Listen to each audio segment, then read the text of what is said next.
इन दिनों प्रयागराज में विश्व का सबसे बड़ा महाकुंभ आयोजित किया जा रहा है। 45 दिवसीय इस महाकुंभ में अनेक समाजों और विभिन्न धर्मों से जुड़े लगभग 50 करोड़ से अधिक श्रद्धालु वहां पर दर्शन और स्नान का लाभ उठा चुके हैं।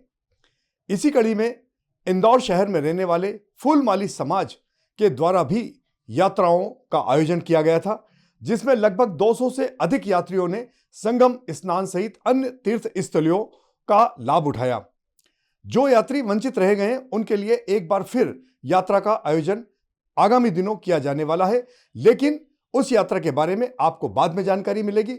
फिलहाल जो यात्री संगम स्नान का आनंद उठा चुके हैं, किस तरह का वहां माहौल था, किस तरह से उन्होंने माता गंगा में स्नान किया, अन्य नदियों में स्नान किया और विभिन्न मंदिरों में दर्शन किया, इन सब बातों को लेकर, इन सारे दृश्यों को लेकर हम आपके सामने एक विशेष खबर पेश कर रहे हैं। लीजिए, मिलिए यात्रियों ने किस तरह से आनंद उठाया है और आप भी उस आनंद की गंगा में डूब जाइए। 144 साल बाद इलाहाबाद प्रयागराज में आयोजित महाकुंभ मेले में फूलमाली समाज के सैकड़ों समाज बंधुओं ने महाकुंभ के दौरान माता गंगा सहित अन्य पवित्र नदियों में स्नान कर महापुण्य अर्जित कर लिया है।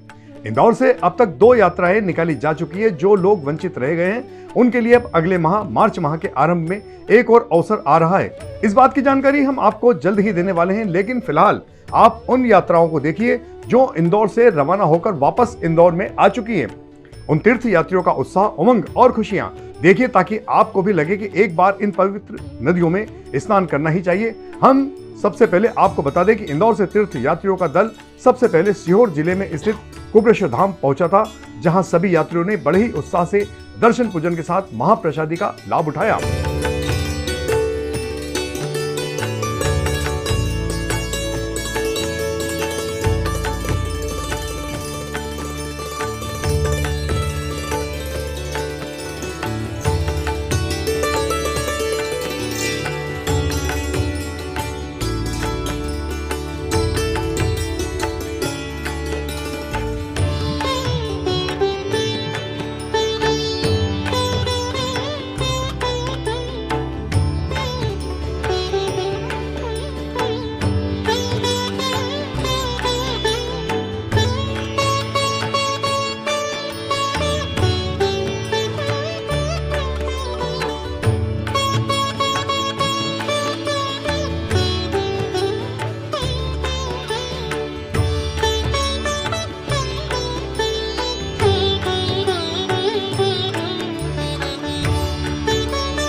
कुबरेश्वर धाम में दर्शन पूजन और प्रसादी ग्रहण करने के बाद सभी यात्री आगे बढ़े। वैसे हमें यहाँ से महर और उसके बाद चित्रकूट फिर प्रयागराज जाना था, क्योंकि उस वक्त प्रयागराज में अत्यधिक भीड़ थी, शाही स्नान भी आ रहा था। लिहाजा सभी यात्रियों को यहाँ से बागेश्वर धाम ले जाया गया, जहाँ बागेश्वर धाम हनुमान जी महाराज के दरबार में सभी ने दर्शन लाभ लिया।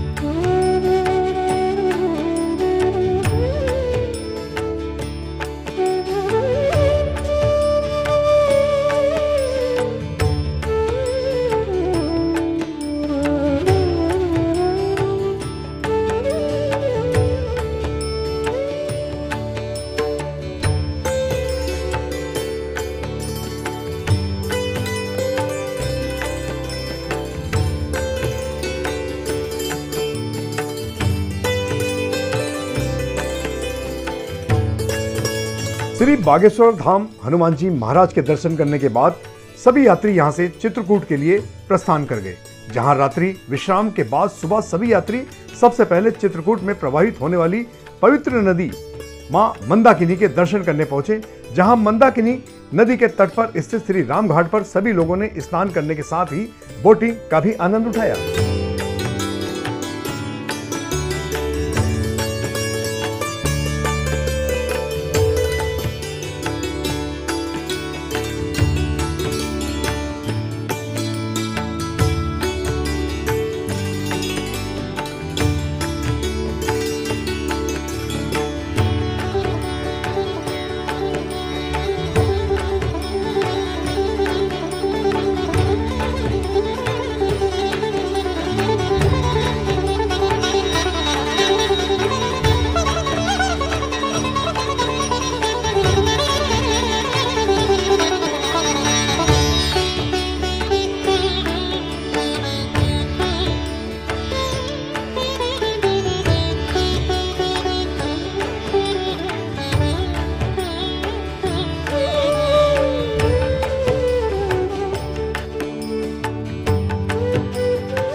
भ्रमण करने के बाद सभी यात्रियों का दल यहां से तीर्थराज प्रयागराज में आयोजित महाकुंभ में शामिल होने के लिए रवाना हो गया।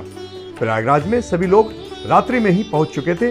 बस पार्किंग स्थल में खड़ी करने के बाद सभी लोग अपने अपने साथियों के साथ आसपास घूमने के लिए चले गए थे। हालांकि वे ज्यादा दूर नहीं गए, लेकिन जहां भी वे गए उन्हें काफी आनंद आया। इसके बाद भोजन और बस में रात्रि विश्राम किया गया। सुबह 5 बजे ही सभी यात्री उठ गए और नित्य कर्म पूरा करने के बाद एक साथ सभी संगम घाट पर स्नान के लिए पहुंच गए। हालांकि इस दौरान लगभग 3 से 4 किलोमीटर तक पैदल चलना पड़ा, क्योंकि भीड़ काफी ज्यादा थी। संगम घाट पर पहुंचकर सभी ने माता यमुना और गंगा के साथ गुप्त रूप से बह रही सरस्वती नदी को प्रणाम कर स्नान किया।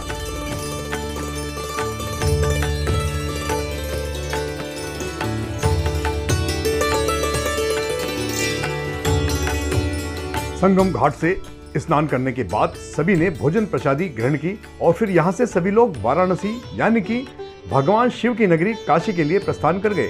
दूसरे दिन काशी पहुंचकर ऑटो रिक्शा या अन्य साधन से गंगा घाट पर पहुंचे, जो 84 घाट के नाम से प्रसिद्ध है। यहाँ पर पवित्र पापनाशिनी माता गंगा में सभी ने स्नान किया और फिर सभी लोगों ने बोट में सवार होकर 84 घाट के दर्शन और भ्रमण किया।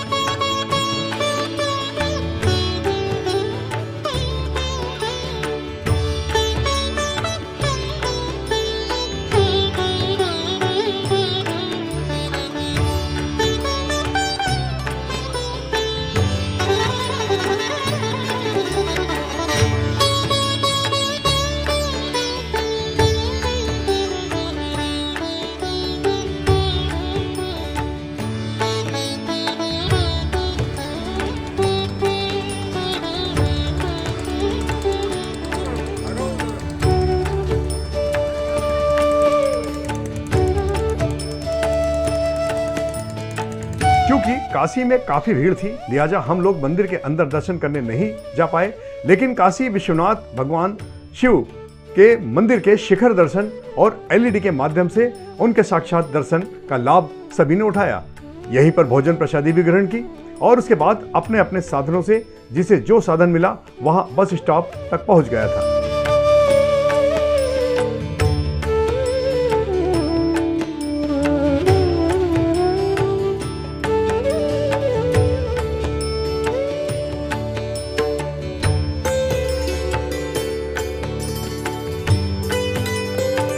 काशी नगरी को प्रणाम करने के बाद सभी यात्रियों का दल अयोध्या के लिए रवाना हो गया। पूरी रात बस में सफर किया और सुबह सुबह सभी यात्री अयोध्या पहुंच चुके थे। अयोध्या की धरती पर पैर रखते ही सभी की खुशी का ठिकाना न रहा। यहाँ पर करोड़ों की संख्या में तीर्थ यात्री आए हुए थे, लेकिन यहाँ की पुलिस व्यवस्था काफी शानदार थी। सभी यात्री लगभग 2 किलोमीटर पैदल सफर करने के बाद हनुमानगढ़ी पहुंचे, जहां मंदिर के शिखर दर्शन कर रामलला मंदिर के लिए आगे बढ़ गए। कुछ ही देर के बाद सभी यात्री रामलला के दरबार में जा पहुंचे। यहाँ गर्भगृह में सभी को शानदार तरीके से भगवान श्री रामलला के दर्शन हो गए।